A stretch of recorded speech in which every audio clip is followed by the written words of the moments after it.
Hello, everyone, and welcome to another episode of an unexpected podcast. And today we have quite a few members of the podcast, Evan, Rob, Mick, and Rainier, along with myself, all joining together to talk about our three favorite models. Now, keep in mind, on this episode, we're not going to be talking about models that we find the most competitive.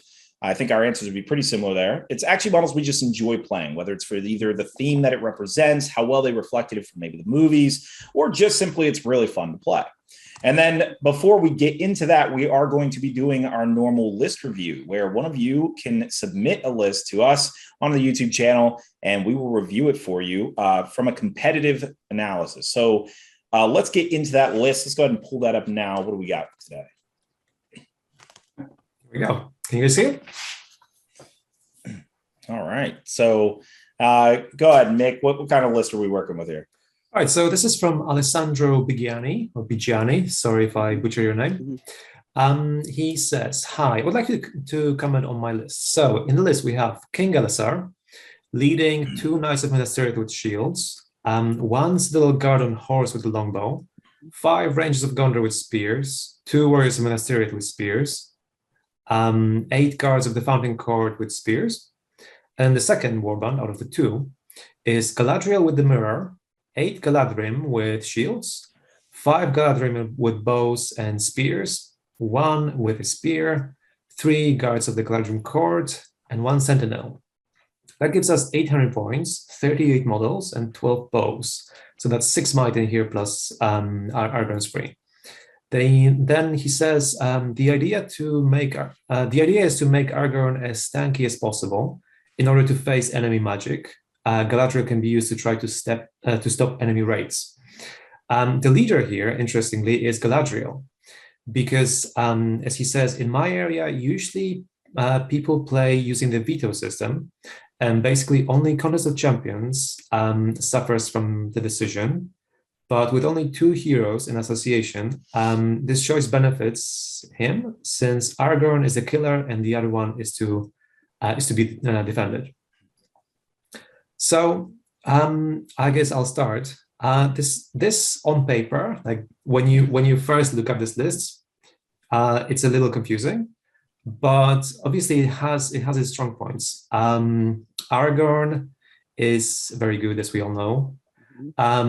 His 3 heroic moves, 3 points of might, really help to up our might point here, since normally you would expect to see something like 10, 12, 15 points of might at 800 points. So here you're playing with 6 plus 1 free per turn. The other strong point is Galadriel is obviously really good at stopping enemy heroes. And with her mirror, she gets a little extra boost to both herself and King Gulavar. We've got like 4 mounted models. Actually, is it 3 or is it 4? No, it's 3. King Gulavar isn't mounted, which is actually the first point I would make to actually put him on a horse, because that instantly increases all of his fighting capability. I'm not gonna lie, I just assumed he was on horse because it's almost weird not to put him on one. Yeah, I mean, I just read the list and like my assumption was the same, and I'm like, oh wait, there's one less mounted model here than I expected to see actually. I also noticed a couple of Warriors of Minas Tirith with spears don't have shields, which is also quite rare to see, because normally these models come with shields and spears as default. So I'm not 100% sure if that's a mistake or if that's meant to be there. Yeah, but generally the list has 38 models, which is okay at 800 points, and they all seem to be quite high fight value, quite reliable at fighting. Galadriel has her blinding light, so we're okay with enemy bowfire. So yeah, initially it seems like a relatively solid list, but obviously there are problems to it. So I'll just pass it on to one of you guys to discuss further. What do you think, Devin? Yeah. I also had kind of the same reaction looking at it. At first, I was just like, all right, well, this is kind of not going to work. But after reading through it, I'm like, okay, I can kind of see what you're getting at. There your might problem is being solved with the fact that you have King Elisar. So I think the list puts a lot of weight on King Elisar. The actual list itself doesn't have a whole lot of punching power. And so I believe you mentioned that, Mick, that like it's just very, very reliant on this hero. So I think how they use the magic in this list with Galadriel is going to be absolutely key. If you can't shut down enemy heroes who are cutting through your army in other parts of the area, that's going to be a serious problem. I think now, as far as I'm seeing, what is there, like 6 bows or 12 bows? Okay, so you're pretty much going to win most bow wars, so I'm fine with that. Sentinel, definitely mount King Elisar. I would almost assume, does King Elisar just have the horse built in? Can you even take him without a horse? I would find that very shocking. Not sure why you'd want to. I think it might be illegal in some countries, but okay. That would be extremely shocking if this guy is not mounted. I almost just felt like he wrote it and just was like, of course he's mounted, It's and I mean, like, especially seeing as you're taking the mirror, right? Which the whole point of the mirror is he uses his fate on the horse and then you restore his fate so you can keep fating the horse. So I would assume that he just thought it was like so obvious that he didn't even write that the horse is there. Mm-hmm. I think you had mentioned one critical weakness of this list, Evan, before we actually started reviewing. I was going to say it, but I'm like, I'll give it to you. What was one of the big weaknesses you noted? I mean, I can't remember. Oh, yeah. Elisar didn't shut down. Yeah. So clearly I was much smarter back then than I am 10 minutes after now, but life comes at you fast, man. Yeah, we talked about how you've aged. I'm aging so quickly. So you're only relying on King Elisar is the problem, and I think that's like the big problem with this list is often when you see like these lists that are super reliant on their heroes, like the strength 3 spam. That takes the big heroes. You usually see at minimum 2. I'd say some of them go 3 and even 4. The problem here is you've only got 1, and especially seeing as you have no real method of magic resistance other than try and transfix them with Galadriel before they transfix you, which isn't overly reliable. If Aragorn gets shut down, say if your opponent has 1, 2 wraiths, if they have a wizard, God forbid they have a barrow wight, it's going to be awful. Like this entire list kind of falls apart because you're throwing all of your eggs in a King Elisar sized basket, and that basket is very easy to just completely break. So I think while on paper, this list has a lot of cool aspects, like you've got the Guards of the Galadrim Torton there, which is great. You've got the 1 Sentinel, which is nice to move stuff around. The Mirror is a lovely combo. But I think the build of this list and the fact that you're relying so heavily on one model, which can be shut down, may cause some issues for you. Also was noting that that reliance on that model for the might factor that I had mentioned earlier. The problem is a lot of turns you're probably going to be spending heroic moves on King Elisar because you don't have like generic captains or anything, which means that when the combat phase hits, if they manage to tag you with one model, you're going to be very tempted to do a heroic combat. We'll start to burn King Elisar out of might to make him effective.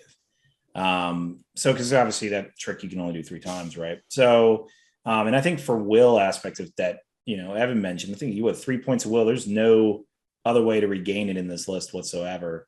No. So it isn't even particularly hard for a magic user to actually shut King Elisar down whatsoever. But that was just one thing I noted is that if let's say you don't have a magic user and you have a spam list that you're fighting against, King Elisar, if you can just tag him with one model, he can tempt you to want to heroic combat repeatedly. And then that will drain him of might pretty quickly over time. So, especially if you're not feeding him other targets to go after. So, yeah.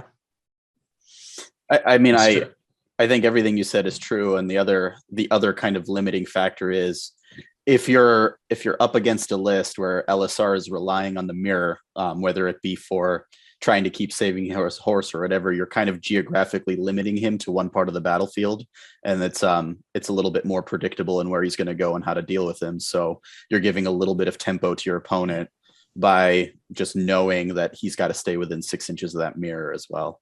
But that's just another facet of what you said, which is the entire list revolves around King Elisar essentially doing everything that he needs to be doing to drag the list forward. So yeah, I'm struggling to find a solution to this list, because I think we're all in agreement here that this list needs another combat threat, right? Mm-hmm. We need at least 2 models that can bring the damage. So if they have a caster, or if they have something that can shut one model down, at least then the other model can go and pick up that slack. Mm-hmm. The problem is I'm struggling to figure out how to add in another one without either completely tanking the model count in this list, or dropping either King Elisar or Galadriel, which I assume the person who posted this list doesn't want to do. Mm-hmm. So if you guys have any ideas, then dropping King Elisar. I mean, the list functions around the mirror, right? Like, so, I mean, you've seen this list before with like Gwahir. Yeah. The problem is Gwahir works because he doesn't lead from the front like King Elisar does. So you can kind of, wait in the rear or whatever and move. And he obviously flies over ranks and stuff, and you can pick out what he wants. With 2 threats, dropping King Elisar for 2 guys who might have a healthy amount of fate. The problem is once you split King Elisar's cost, you still are dropping models to get things that are worth even protecting with your mirror, which is inherently the problem with the mirror in the first place, actually, because it's like, how much do you care about the mirror when you don't have heroes with more than 1 fate? Which, of course, mm-hmm. once we talk about 100-point heroes, a lot of them just have 1 fate. So, but yeah, I honestly, I think that's the way you do it, because if you drop Galadriel, then the entire idea around the list doesn't even make any sense anymore. Mm-hmm. So I think some that come to mind, Fellowship Boromir doesn't have any fate, right? Like 0 fate. He has no fate. But he came to mind as just a cheap way to get a hero in there, right? I would go for Strider then, I'm wondering. Well, because no, Strider doesn't lead anything. He's pretty expensive to not lead. So I guess that might be a tricky option. I mean, unless you drop I guess you could do like a Strider Hurin kind of thing. Yeah, and actually, then maybe that drops your model count a little bit to 36, but at least you get 2 threats then. And then also you have to fit in a banner because Aragorn's got his banner effect. So I mean, it's just kind of totally relying on his banner in this list, though. I think the list is meant to be solid enough where it doesn't, like, I'm not saying don't bring a banner, but I don't think it kills the list to not have one. So no, I meant if you drop Elisar and take Strider, then you don't have any banner. So you need to figure out the points to get one in there. Yeah, no, I'm just saying. At which point you're dropping the mirror, probably, right? And then the list is no longer revolving around the mirror. Yeah. So yeah, I think if you want to get the banner in there, you probably drop maybe the one of the knights, which I shudder to say because I actually like the fact that he has 2 knights in there. I don't know. that's a little tricky. I mean, the Sentinel becomes a really tempting choice, but probably honestly, maybe the Sentinel. I don't know. I know that's a lot of utility, but if for one model swap over, like you get the banner, with your Elven fight 5, it's really tempting to keep that banner, especially with the fight 6 guys there too. So, but Hurin doesn't work on Strider, right? Because I don't think Strider has the Gondor keyword. No. Yeah, Hurin won't be able to take command. Galadriel would be forced to be the general, but as you mentioned with his veto system, he doesn't care about contests of champions anyway. Mm-hmm. Yeah, plus she is the general anyway. At that point, she would be, right? Yeah. I mean, he says here that the leader is Galadriel anyway. Oh, the leader's got. Because of assassination. So it doesn't change anything about his list. Yeah, it doesn't change anything. Yeah, so then maybe Hurin and Strider, but I think he gets the point. I think anyone trying to make a list around this mirror, you can see why it's difficult, why you don't see it too often. Gwahir, I think, does this trick for 100. Well, how much is he? 160 points or something? 150. Yeah, he's almost 100 points less than Elisar. Yeah. So and I think that's part of the reason why you only see the mirror with birdbath lists and nothing else, because one, Guahir can just carry the mirror around with him, so he doesn't have to stay super close to the mirror. And two, he's cheap and doesn't drop your numbers / your hero count nearly as much as Elisar does. Actually, with all that in mind, why not just have Guahir and Huron here instead of Elisar? You could do that too. I think I think the big point is drop Elisar. Yeah. I think Elisar is too expensive to take advantage of this trick that he's trying to do. And I think that's all all we're coming into agreement. Mm-hmm. So I think any variation that you pick, Guahir and Huron or Strider and Huron or whatever, and it doesn't have to be Huron, but you get the idea, just break up King Elisar into two strong heroes who both would benefit from this. And I think you're going to come across probably a little bit of a stronger list. I think it's what we're all saying. So unless Rainier, do you have anything to add or? No, just my connections was weird. But my only suggestion would Huron and Guahir. That's what I kept thinking, because you want to keep those cheap, heavy armored Gondorian soldiers, and you can only really get that if you keep Huron. I like the idea of Strider and Guahir, but I'd go with Huron and Guahir. Then you have 6 might. They're both pretty mobile. You have one on horse. The other one's going to be flying wherever he wants to get and stuff like that. And then you still have like around 38 to 40 models, which is pretty good considering a lot of them are fight 5 and 6, and the majority of them are defense 6 to 7. So yeah, that's it. Maybe move around a couple things, like drop the spears on the warriors of Minas Tirith, or if they are costed right now at Spirit Shield, maybe just find a way to make them into Fountain Court Guard, because why not? Fountain Court Guard are like a big steal. That's why I keep hearing. Well, if you take Huron, you'll also have to drop his warband down though at Guahir, because he's only Valor and there's 18 in that warband, so that also buys you some points. But at that point, I'd probably just go like 10 Fountain Court and 5 Rangers, right, and just have that be Huron's warband.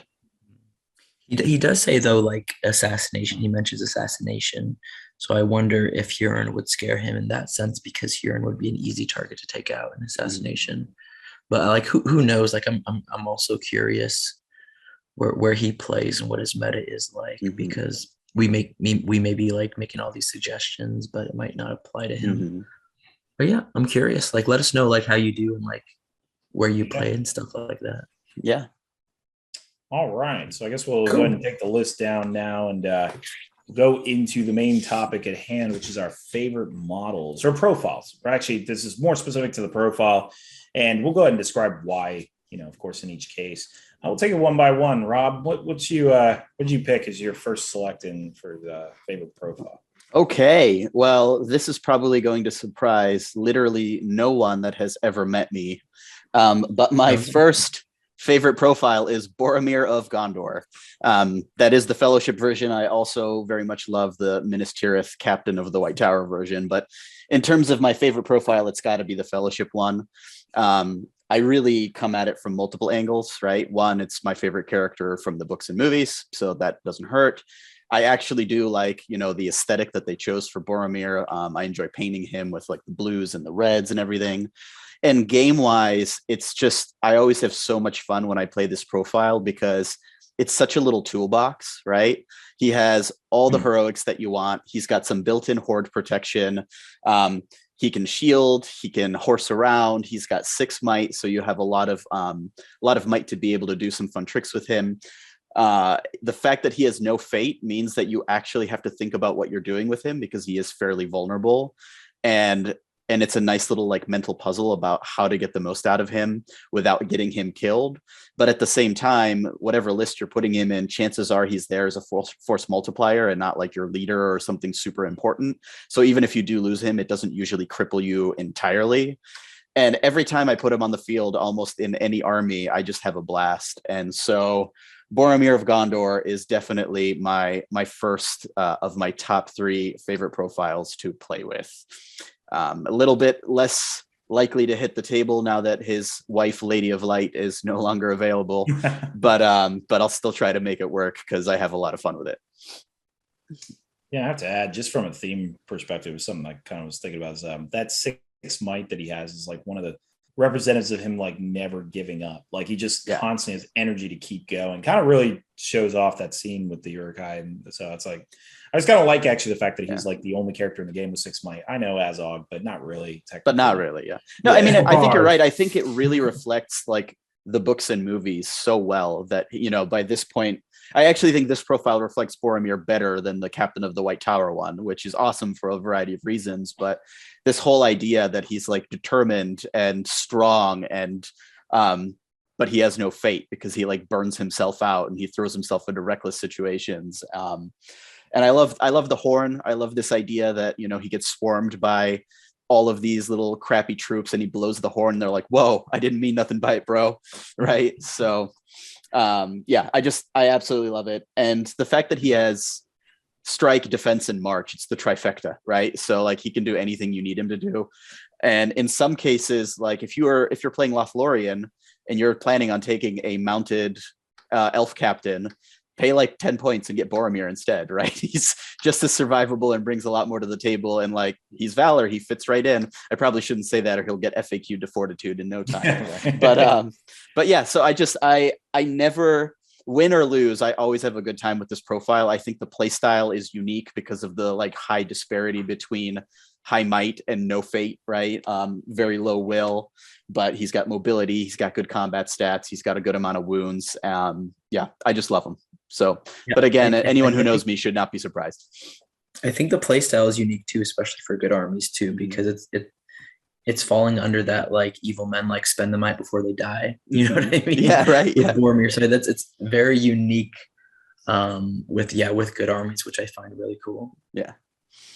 All right. Well, I guess I'll take the next one here. I actually just picking one that I have a lot of fun playing is camels. I think that anyone who knows me should not surprise anybody. I mean, I these are the only cavalry models, not necessarily the only ones with that rule, but the only cavalry models that kind of just run through ranks exactly how I kind of envision it should, probably from the Rohirrim cavalry charge from the Pelennor Field in the movies.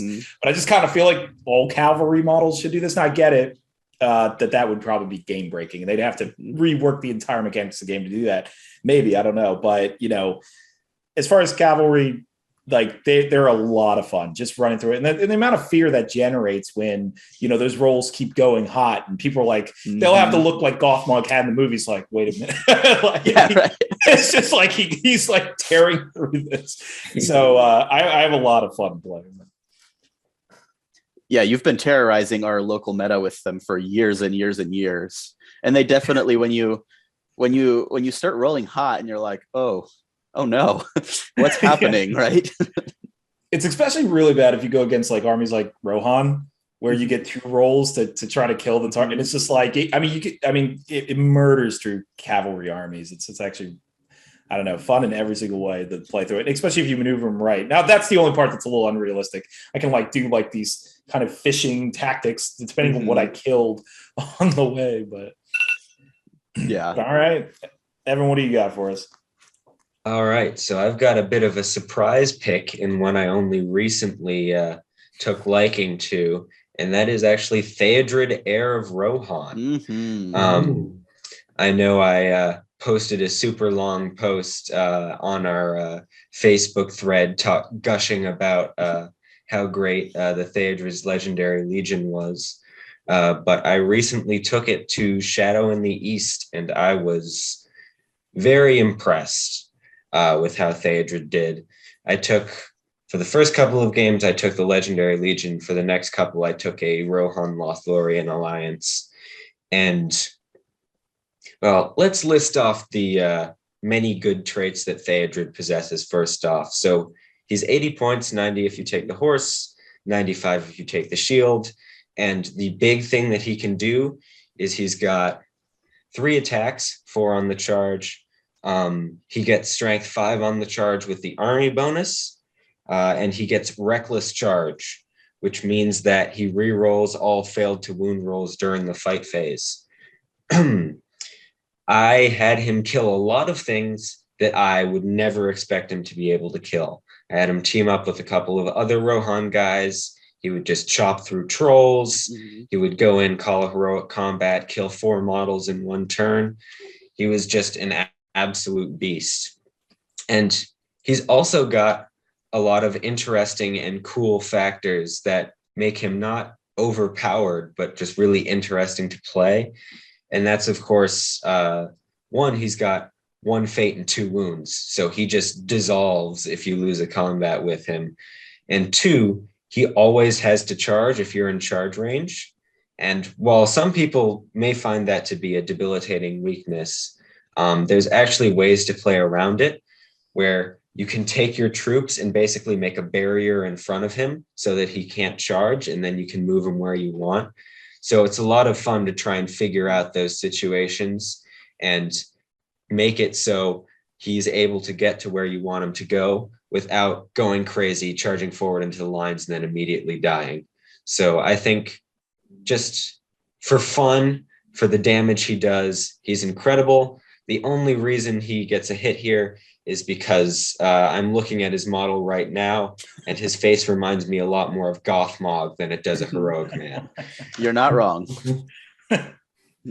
Yeah, he's got that whole like my face is melting going on. But It's quite the jaw, right? Like so long. Yeah, he looks like an elf hybrid with an end. But Yeah, and I like his eyebrows are like dipping in over his eyes. His foot model's worse than his mounted one too. Somehow, like he fell off his horse wrong, and like his face broke. Right? Yeah. But I do like his like hands are like paws. No, but I do like that he is kind of like a medium risk, high reward. Like there's that risk, but he's not that expensive, like you said, Evan. And it's when he gets going, and I really like that. I know I've raved about him before in our Rohan episodes. Yeah. I think you too, Mick. Like we all, and as you're talking about him too, Evan, he sounds a lot like Rob's Boromir, where it's like just go have at it for not too many points. And spend his resources. But yeah, he good choice. Yeah, so he didn't make my top 3, but he would be in my top 5. I absolutely agree with your choice. He's also a hero baller, right? Yes. So you could just drop him into things. So you could always make a list where you go, oh, I have all these fun things, like I'm gonna throw in a Theoden, I'm gonna throw in a Boromir. Yeah. Be still my heart, Mick. Yeah. Like I could almost throw in Galadriel, Lady of Light. Yeah. If only. Man, now I want to try that. Don't tempt me, Frodo. All right, Mick, what's good choice, man. I was thinking probably Druzhag is my favorite, like fun thing to play. Well, he's just like a unique character within the game, so you're not really necessarily using him to fight, but you're building a list where there might be a Bat Swarm, there might be a Warg Rider, or like a Warg, or there might be a Spider Queen, or just like these random things. And his Enraged Beast is like this unique thing in the game where most of the time you just one dicing, and you go, oops, there's someone who will now strike with 2 additional strikes, and if it's something like a Spider Queen, it's almost like a free bonus, because if you're sitting there on 3 wounds with a Spider Queen, you don't even care if she takes 1 wound anyway, because as soon as she loses combat, she'll die regardless of whether she's got 3 or 1 wound left anyway. So yeah, you just have so many options for them, and you don't really, like, your opponent will never know where you're going to target and like what you're going to do exactly. So yeah, he's just a fun, interesting character to play. The downside is obviously that he's only a hero of fortitude. So if you actually want to ally him with some additional like fun things like Shelob or something like that, then you have to be taking all these other heroes. Druzhag really the only option, honestly. Or not Druzhag, Gerbert. Sorry. Yeah. So Gerbert is the only option, but he's not that great if you're trying to like maximize on the fun toys. So yeah, it's just a really fun character to play. I also really like the model. This like weird, like half-eaten goblin man with bats, right? Well, actually, those bats. So, like a few years ago, I couldn't get hold of bat swarms. So I actually just chopped off those bats, like, and I put them. I've seen a lot on the base. It's like, here's use a free bat swarm. You save like 50 bucks. Yeah. Yeah, exactly. And it actually looks more like a swarm of bats than the actual model, which is like massive bats, which are more like war bats, right? I mean, you could also just like put some rocks onto your base and actually use his bats to have like 2 bat swarms even. You would just put rocks and a couple of bats here, and then rocks and a couple of bats on another base, and like your one blister with Druzhag just gets you 2 bat swarms at the same time. Most efficient blister ever. Yeah, right. All right, Rainier. What's your favorite model and why is it chariots? My third is camels also. Oh, okay. Yeah, like you said, I was like, uh-oh. But camels, specifically the Mahud King. I think the idea that you can kill something, chariots will probably pop up soon. But you can kill stuff in the move phase is such a unique thing to the game. And it brings a lot of strategy in one of the phases that I think is overlooked in the game. Most like top players you'll see if you actually like not study them hard, but like you look at how they play, the movement phase is extremely important. Mm-hmm. And I think, the camels play into that. And when I was getting more competitive, I was like, ooh, like, let's play with this. But even the idea of a cheaper model, it's on the cheaper end, the Mahud King, strength 5 with piercing strike, and you can heroic combat. Like, that's disgusting. And you could kill like 4 or 5 low defense troops on a charge, heroic combat, kill 4 or 5 more, while also threatening heroes like Eomer, Theoden, other fight 5 heroes that are going to have to heroic strike, because Lord have mercy if they don't. It's a 50-50 chance that they're going to die. And just the Impaler thing is amazing. And whenever I play Mahud, my biggest, I guess, like, oh no, is when I go up against dwarves, because typically my style is like death by 1,000 cuts. But when I play Mahud against dwarves, I'm like, oh yes. like these guys heroic combating against defense 7 is just beautiful. So yeah, my third favorite model would go to the Mahud King.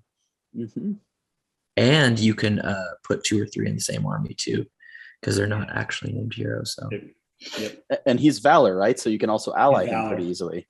Exactly. Get those half trolls in too if you want. Like it's pretty good. And it does balance typically whenever I play Harad. It's a good balance to give a punch to the Haradrim. Yeah, I'm thinking I'm the only one who takes it overboard and just takes an army of those things. But all right, yeah, Rob. I did it my last tournament. Actually, I just took Pure to Nashville, and they were disgusting. But you inspired me, Devin, because like I was like, oh, he's playing those guys, and they're terrifying. It's terrifying coming up against them. But terrifying. Like it's an awesome army to play if you have $7,000 to buy them. Right. Well, it's also, I mean, it plays into that whole risk reward, right? Where they're fairly fragile, so you have to kind of know what you're doing, and you take a risk. But they're a glass cannon that really cannons, which is a lot of fun. It is, yeah, and they are too, like kind of like Devin said, they are that traditional cavalry charge that you kind of imagine in the game. Because even Fiends, some of them come charging at you. You get a nice volley, and you kill like 2 or 3 in a warband of 8. That's terrifying to see. Like, still, oh shoot, there's still 5 left, and they're just going to mow down whatever they come up across. So yeah, good choice. Best would go to the Mahud King. Yeah, I don't think I ranked mine in order of importance. Maybe I should have, but yeah, I didn't either. I just did it so I can remember that I have 2 more. Yeah, there you go. I'm up on my next one, right? Yep. So anybody who knows me or has ever played against me will be even less surprised by this than by my first choice, and that is the Guard of the Fountain Court, my favorite infantry model that I have been bringing en masse for a very long time. You're just making an 800-point list. This whole thing. You're just maybe I am. Like by the end of it, I'm gonna be like, and this is what I'm bringing to, right? Well, before COVID and then later FACgate, I did have Fountain Court, Boromir, and Lady of Light all together in a list. So rest in peace before you ever got a real outing. But yeah, so I really love this model for a variety of reasons. Again, aesthetically, I think it's the coolest model in the Minas Tirith army list.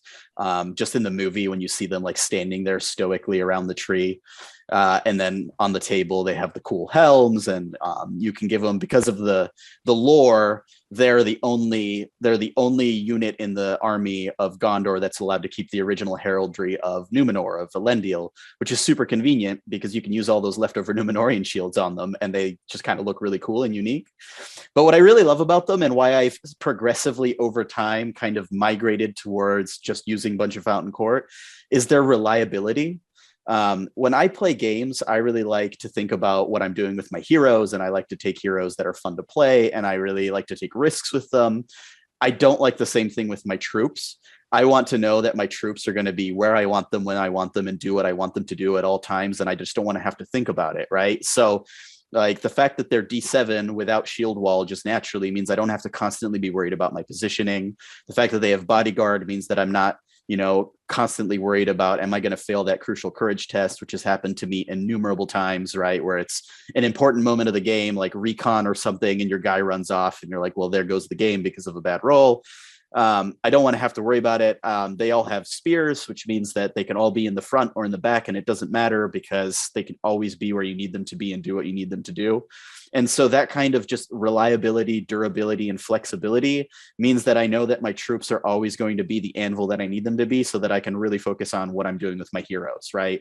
They're not going to run off at weird times. They're not going to be out of position. They're not going to be, the spear's all the way over here. I can't get there.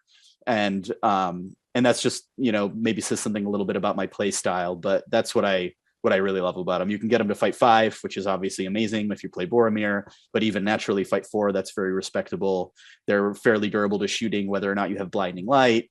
And yeah, so I really love the kind of way that they allow you to play your infantry without constantly thinking about what you're doing with your infantry. And that lets you focus on other parts of the game.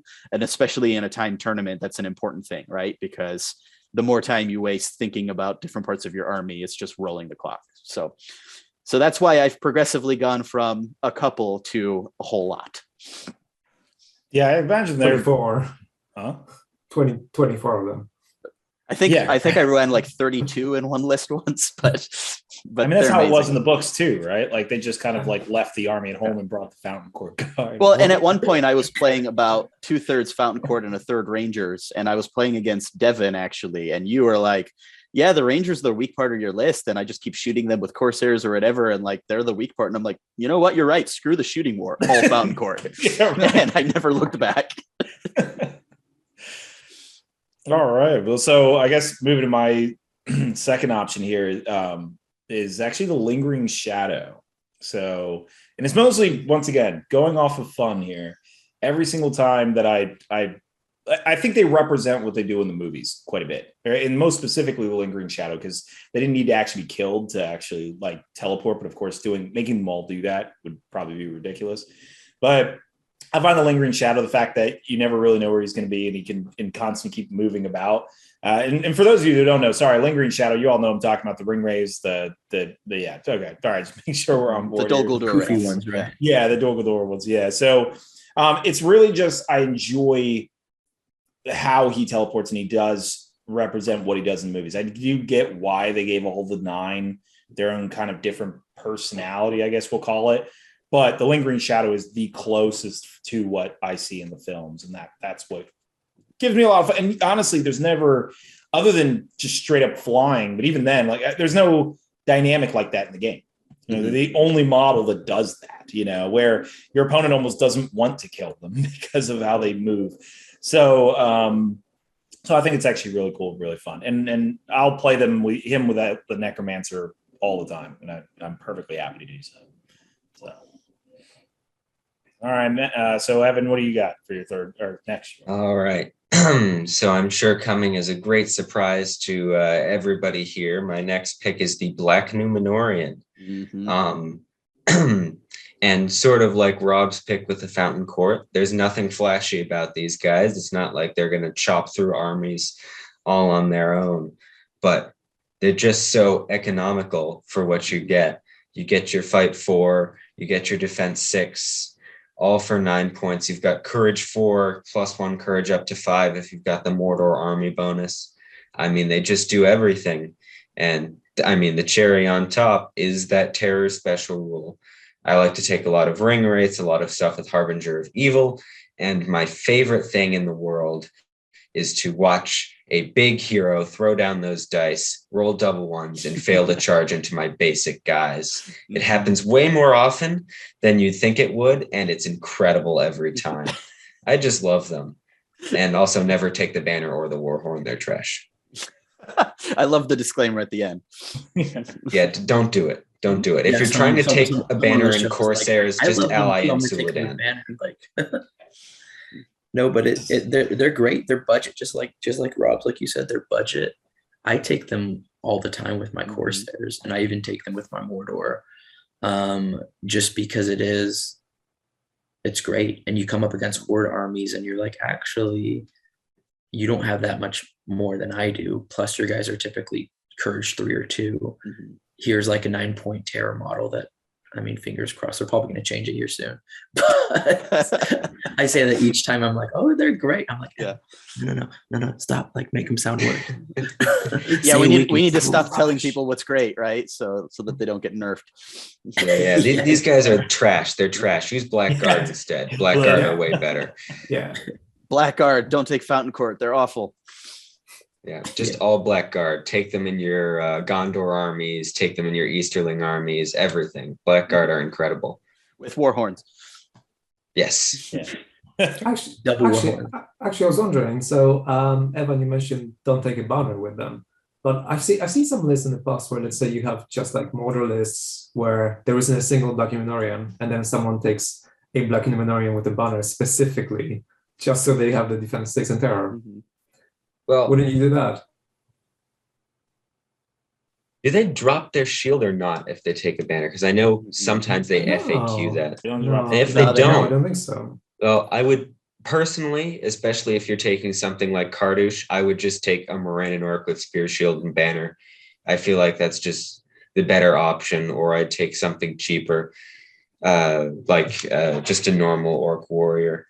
But I mean, I guess if you so desire, if you need that banner to have high courage, if you're not taking Kardush, then maybe, I guess. I think it was mostly not an awful option. Because like if you give a banner to a terror crossing model, then it's less likely that a random guy is going to charge you. So I don't know.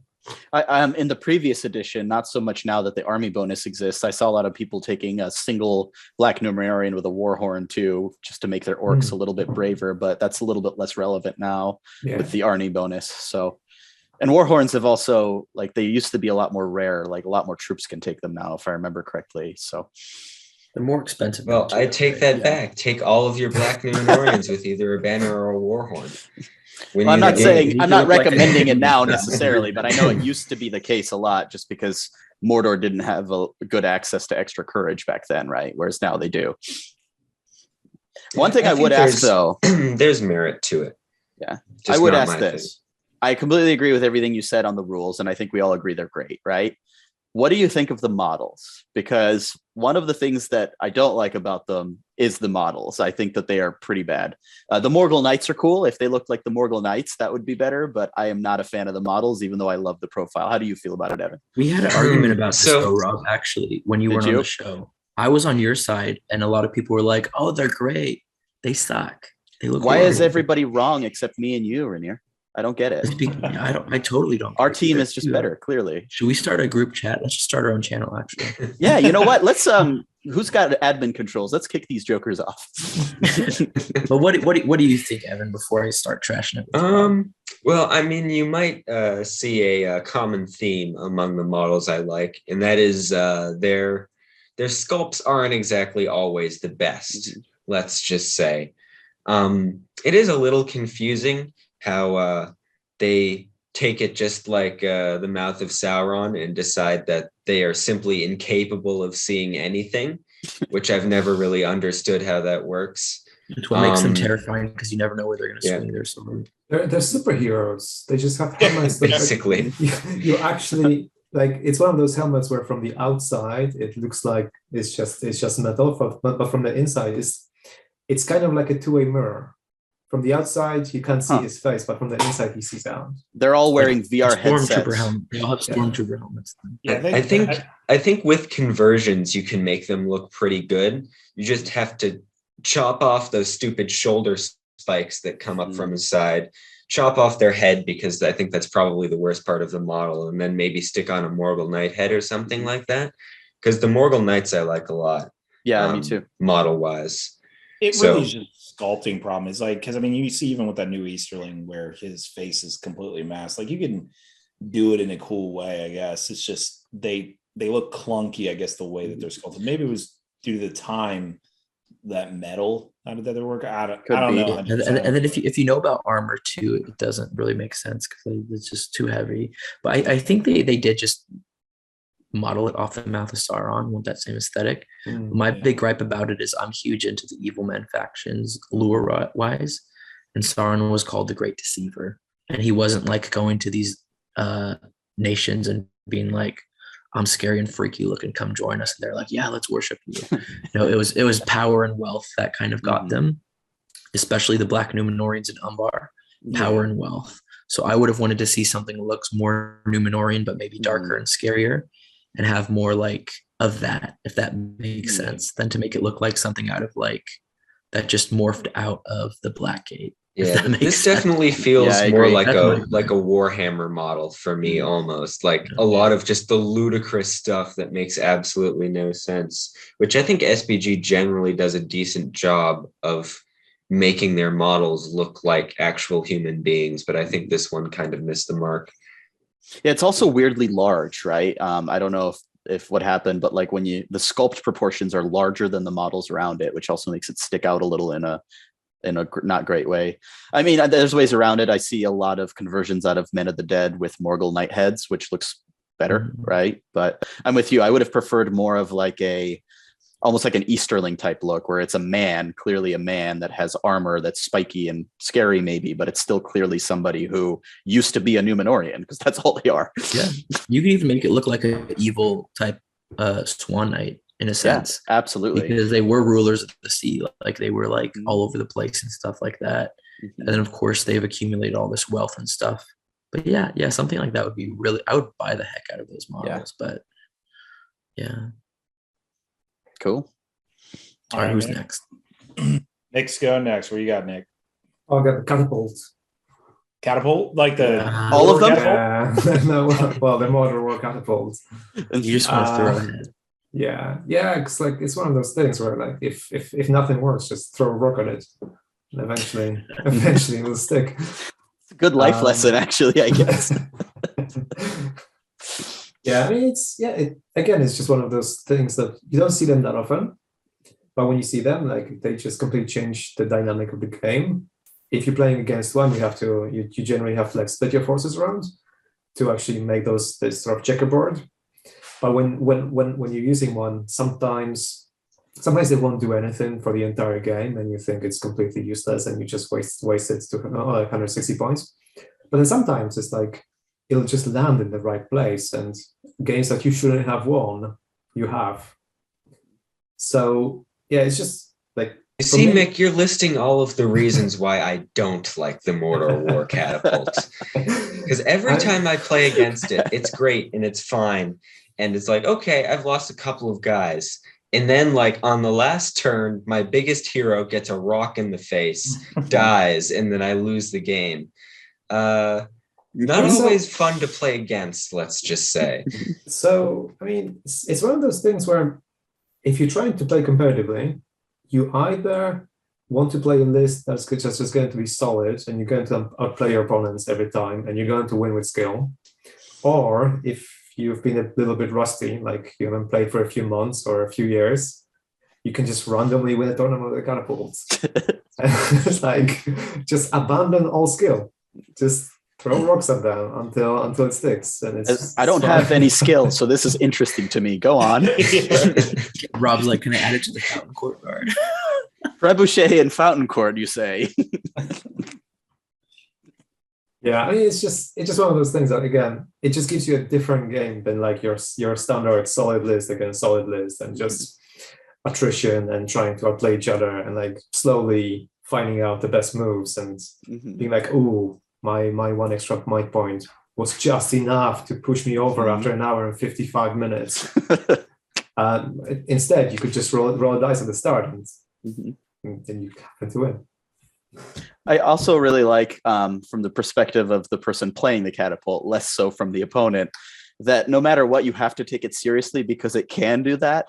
So like you have to, you in a way, you almost like dictate their positioning, and you have some control in the movement phase just by making sure that they know they have to do certain things with their models, or your lucky 6 is going to paste their general or something, right? So it is actually a good deterrent as well. All right, Rainier, what's the second model for you? Chariots. Love Chariot. There you go. The whole thing, I mean, Mick just alluded to like playing like a different style of game, and like we're all talking about these different things. Chariots, like camels, they kill in the move phase, and there's so much, I guess they're a big risk and big reward, because I've played them many times. They were my main army actually before moving over here. And yeah, you got to play them right. You got to position them right. You got to position them 2 or 3 turns in advance, because if you over position them, you'll usually see pictures of them at tournaments, and you'll have it charging up in front with a cav next to it or behind it. That's a huge mistake. Like don't do that, because you cannot turn it around. You take a full turn just to turn it around and like retreat. You always want to have it reacting to other things semi in the back, unless you are charging up against like a low defense army.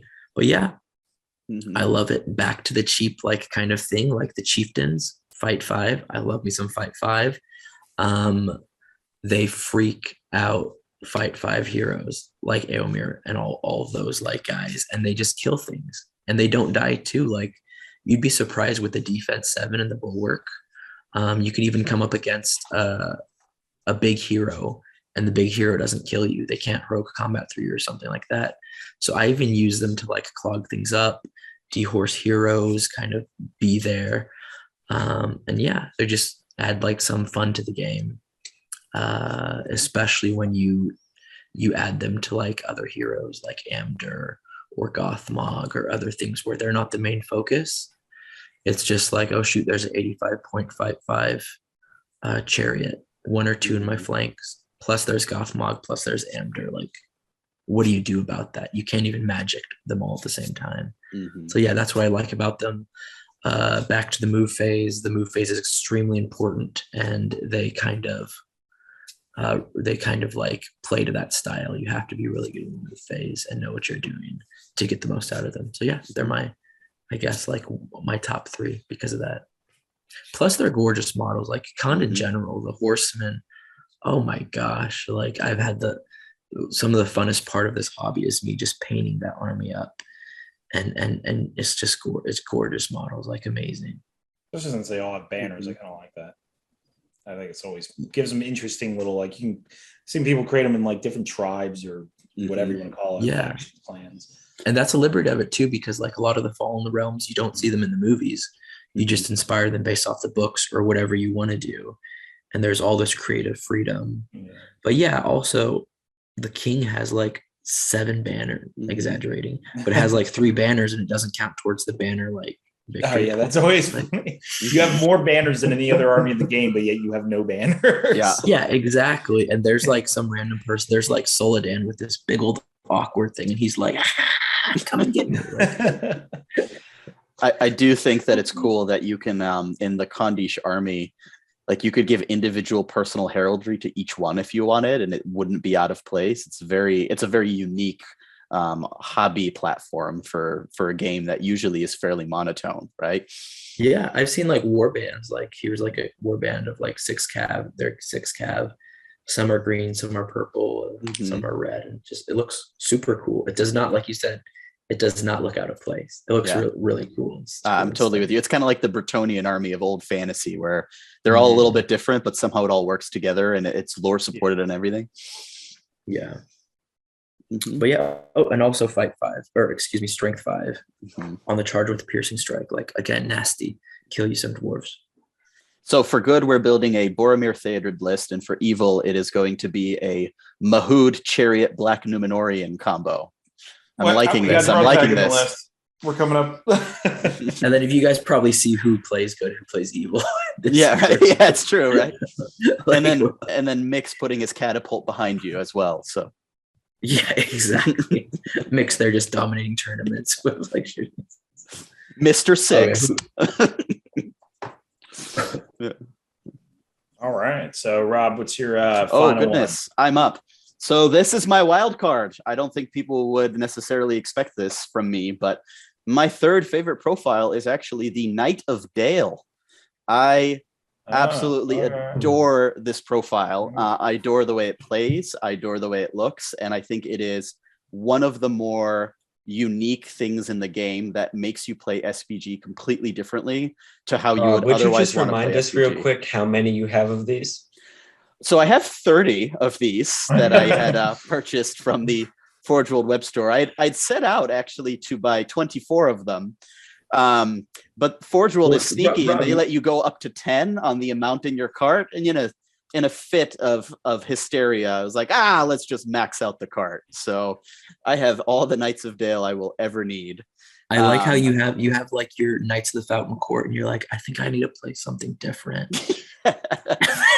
Knights of Dale. Knights of Dale. But yeah, so this is an army that plays completely differently to any other army that I certainly play, and I think it's super unique in that this is one of the few armies where their special rule triggers when they are charged, right?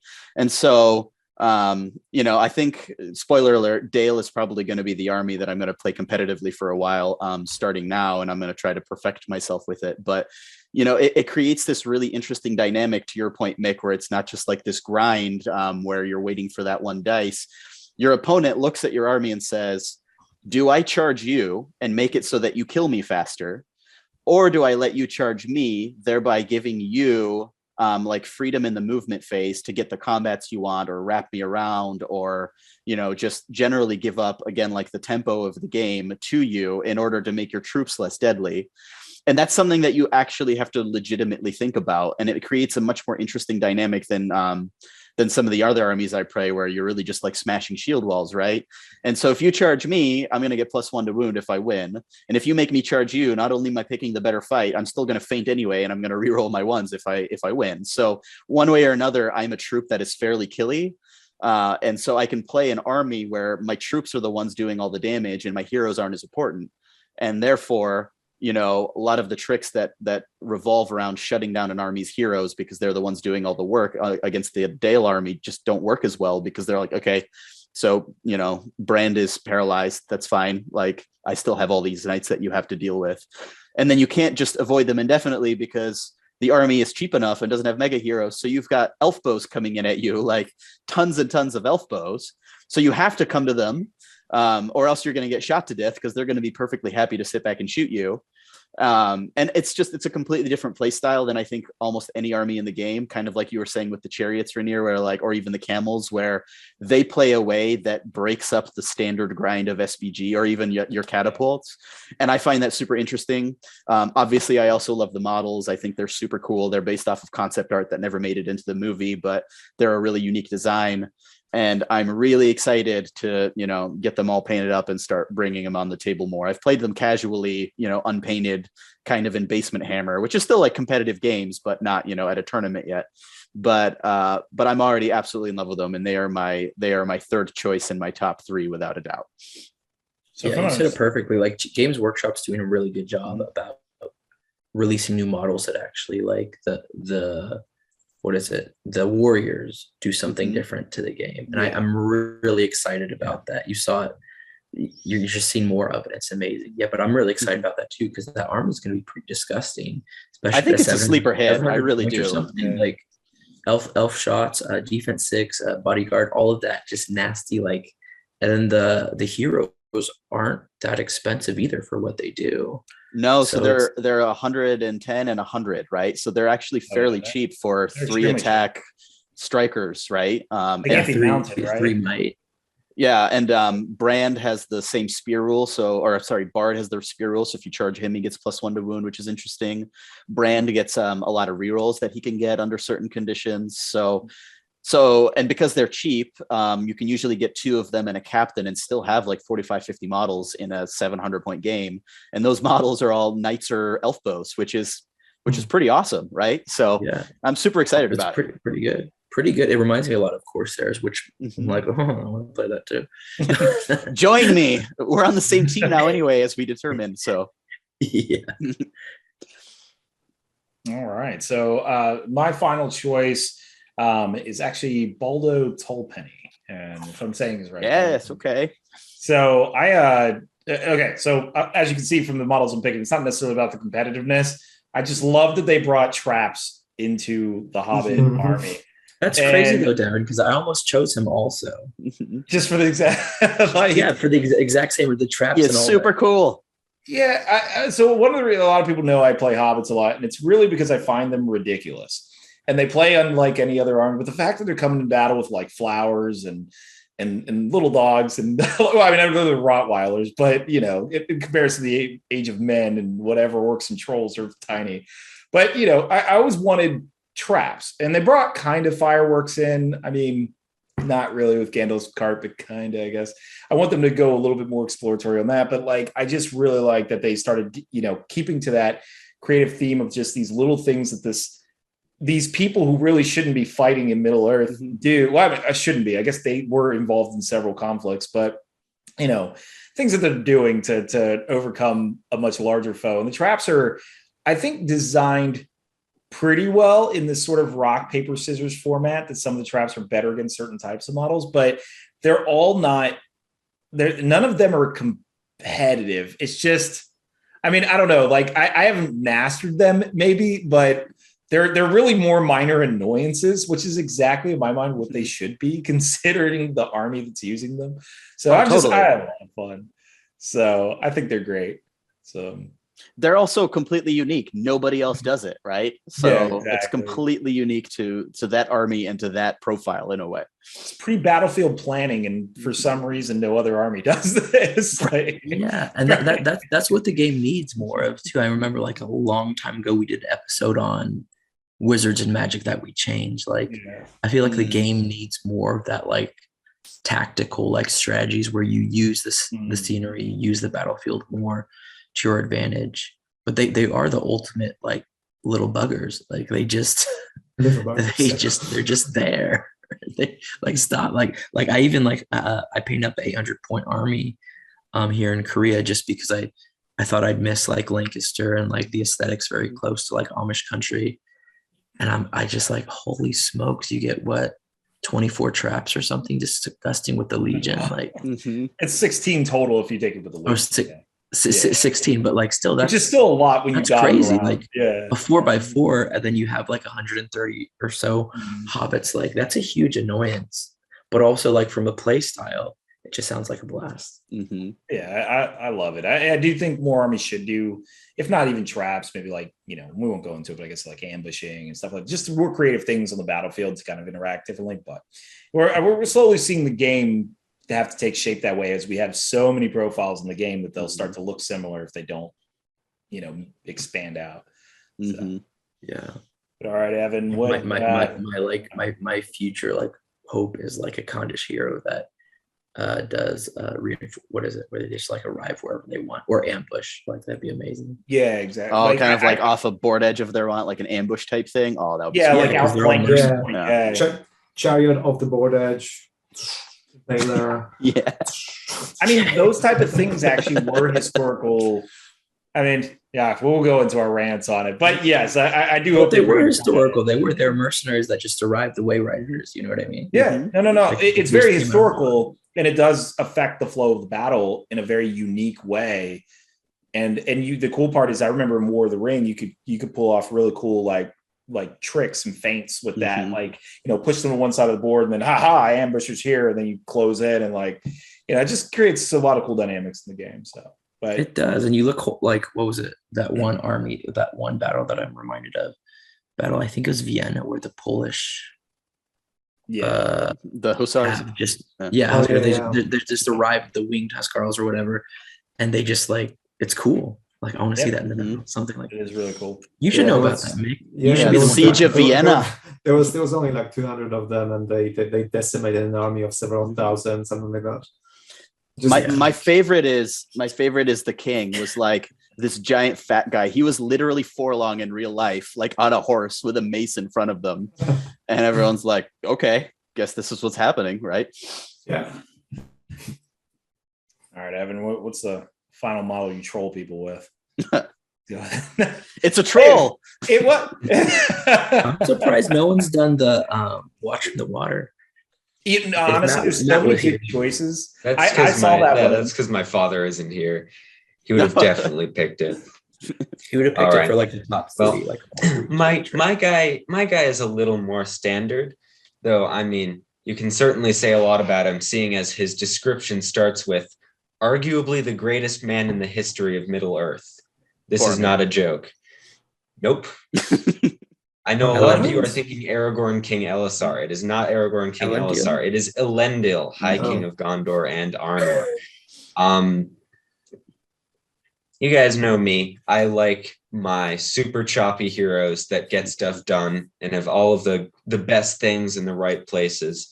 And Elendil just ticks all of the boxes that you would want in a strong beat stick hero. He's got one higher than fight 6. He's got fight 7, so he can just cleave right through all those fight 6 heroes and every troop in the game. So he's not screwed over by Galadrim Court or anything like that. He's got strength 5 and +1 to wound, so he can just chop through anything. Defense 7 means nothing to him. 3 attacks, 3 wounds, obviously a given. 3 might, 3 will. 1 fate, which is a little annoying. But he's also got the free heroic actions with the free heroic combat every turn, meaning that he is just a troop murderer. He will cut through them all the time. He can kill 4 in 1 turn, super easy. Especially with his fight 7, he can do the famous bolging tactic where you charge into some troops, call a heroic combat, and then force heroes to call heroic strikes so you don't charge into them. He's got all the good stuff heroic actions wise. He's got heroic strike, which obviously you want that, and heroic defense, which is also super useful if he gets overwhelmed by a bunch of models. His standfast is 12 inches, but who cares? And then the main thing as well is, unlike Aragorn and all of those other super expensive heroes, he has unbending resolve, which means that he gets Fortify Spirit auto cast on him.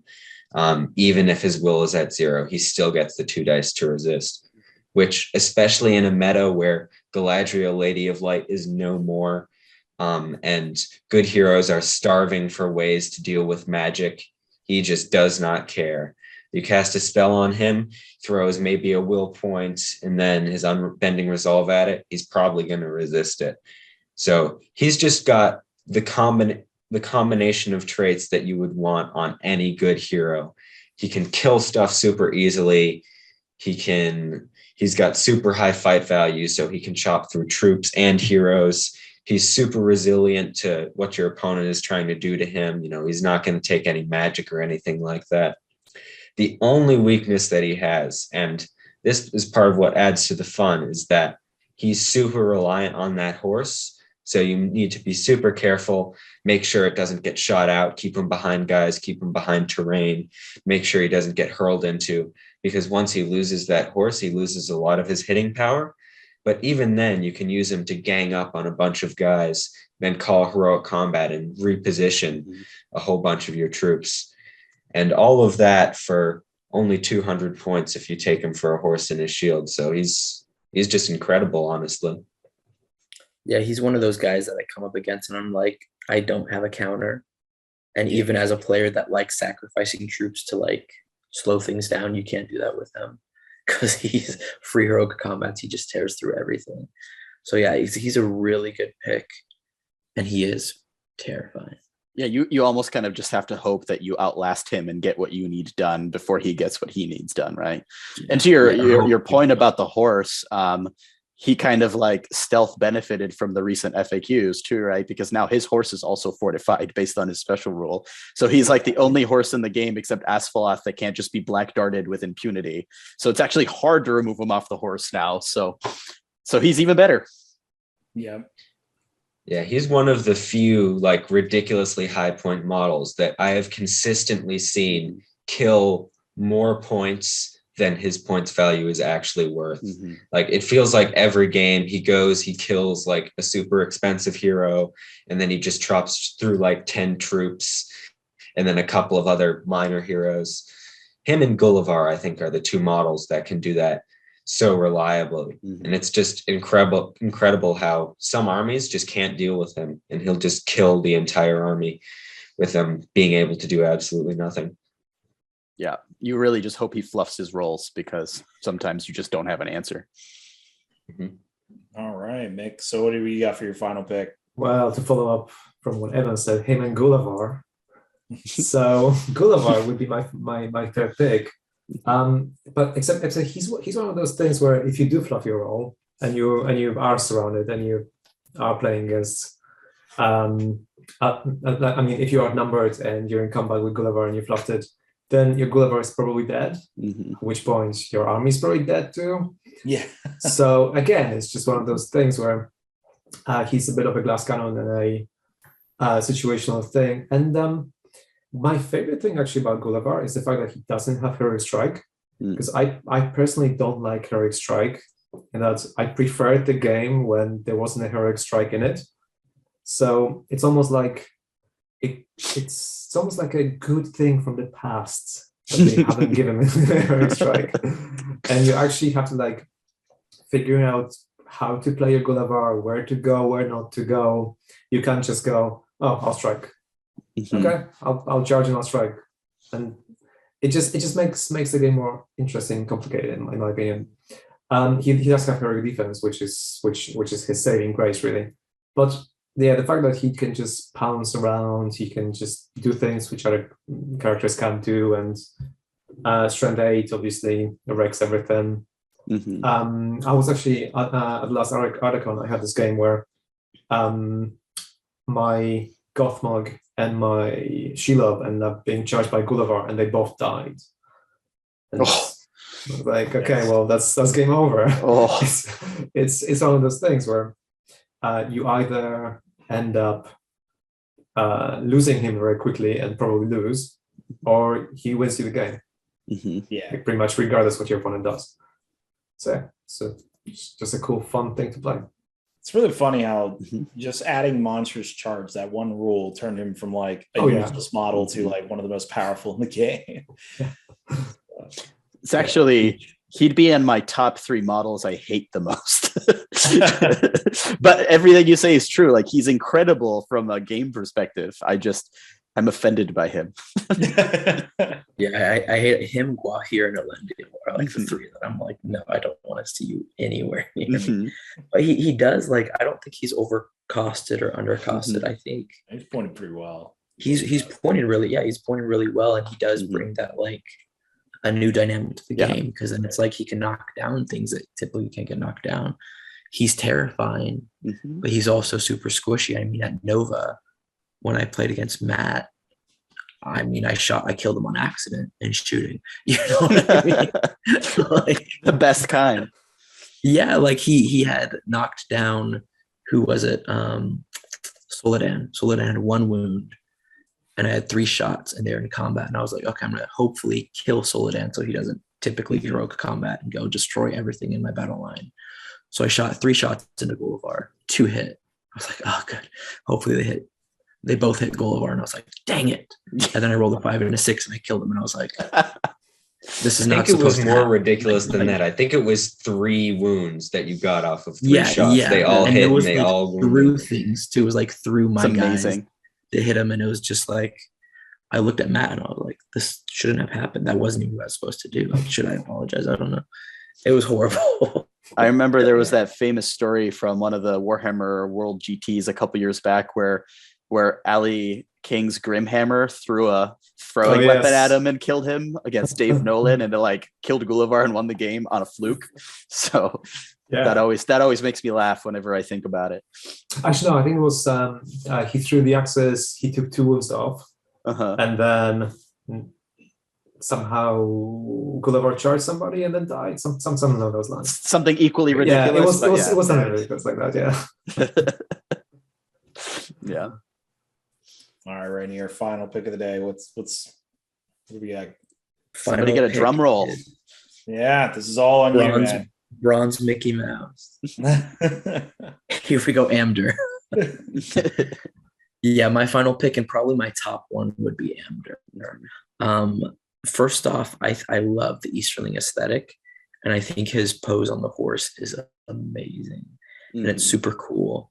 But also his play style, because I played him a lot just because I like the model, and as I've been playing him, I'm like, oh gosh, he's actually pretty good. I think he is costly.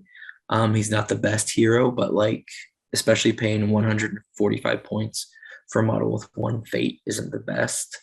But the idea that he has fight 6 with an Elven Blade and he can heroic strike for free if someone strikes against him, that's pretty disgusting. Plus, just the different things he does, he counts as a banner towards himself and other Easterlings. He's really good against Ringwraiths and stuff like that. And I love him not being my leader, and I love him tagged with other mid-tier big heroes. So, for example, I would run him a lot with chariots, and people wouldn't even realize he was there. Then he'd be there just destroying things as well, or protecting flanks or protecting your back line. And as these new models are coming out, I'm envisioning him with Rutabi and maybe a king on chariot, and then a chieftain on chariot. I think that list would be really good because Rutabi would give those free heroic whatever, like Master of Battle on a 2+, which is, what is it, 3+ or 2+? Yeah, it's 3. 3+. But still, that's like a 1 or a 2 and you don't get it. That's crazy with the chariots. And then no one would even realize he's there. And then he's there challenging heroes, knocking down the likes of Huron, knocking down, going toe-to-toe with the likes of Eomer. Also potentially stopping Aragorn for 1 or 2 turns, but also destroying troops. So I like him for that aspect, that he's just, 1, looks amazing, 2, fits my Easterling fanatic, I love that aesthetic, and 3, he's actually always surprised me. I've never played him and not enjoyed him. I played against a lot of people where they're like, this sucks because he's just dehorsed and stuff. But I think if you pair him with other things that are just as dangerous, then he does a really good job, because you don't have to rely on him to lift the whole battlefield, but he can make those differences. Interested if your thoughts on Amber change after all these new Easterling profiles are released. See which one takes your top spot. Yeah, I don't think once the Emperor comes out, I'm really curious about the Emperor. I'm trying not to get my hopes up, but the Emperor Rutabi, maybe him, yeah. But I'm still a Khan fanatic, and I'm still going to try to sprinkle in the Khandish troops. I hope they get a little bit of love in the new supplement, but I don't think they will. And the problem is you're going to have to ally in a king to also go with the Easterlings. Yeah. And it's really the chieftains that I think that are the not undercost, but nicely pointed troops that are going to really make a difference in an Easterling phalanx. Because people talked a lot about, the phalanx and the Khandish, that doesn't go together because one's fast, one's slow. No, it goes really well together. The drum's fast to get the Easterling to the battle, and you hit the chariots on the flanks, and it's just pretty dangerous. So yeah, I'm curious too. We'll see. I think the Emperor's really gonna show, and then the Legion, of course, too, because maybe the Legion's gonna be amazing. I'm like, maybe I don't need Amder, but yeah, we'll see. Yeah, I love that. I always felt like Amder was good, but what he was lacking was any backup, right? Because there was just no other heroes. But with Rutabi now, Rutabi anchoring the phalanx, him hunting heroes, and chariots munching troops, like you said, that's phenomenal. I love that.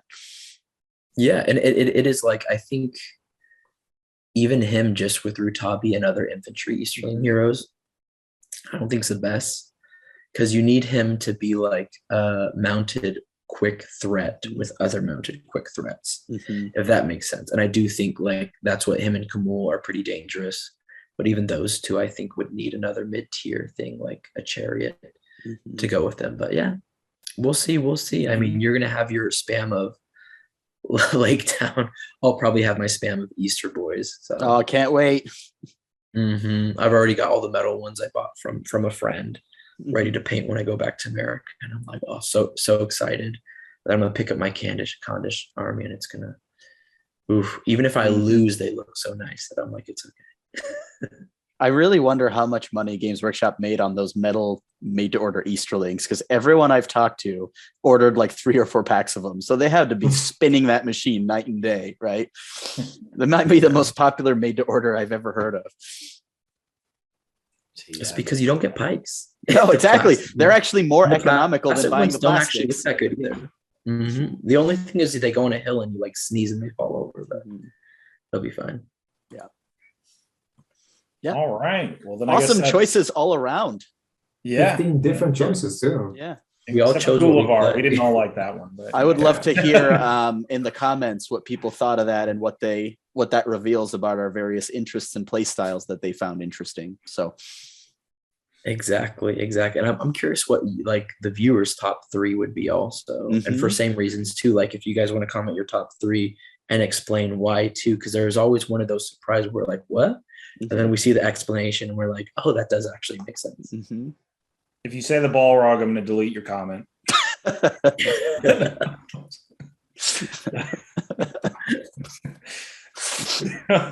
All right, then. Well, I guess that concludes for this episode, and we will see everyone soon.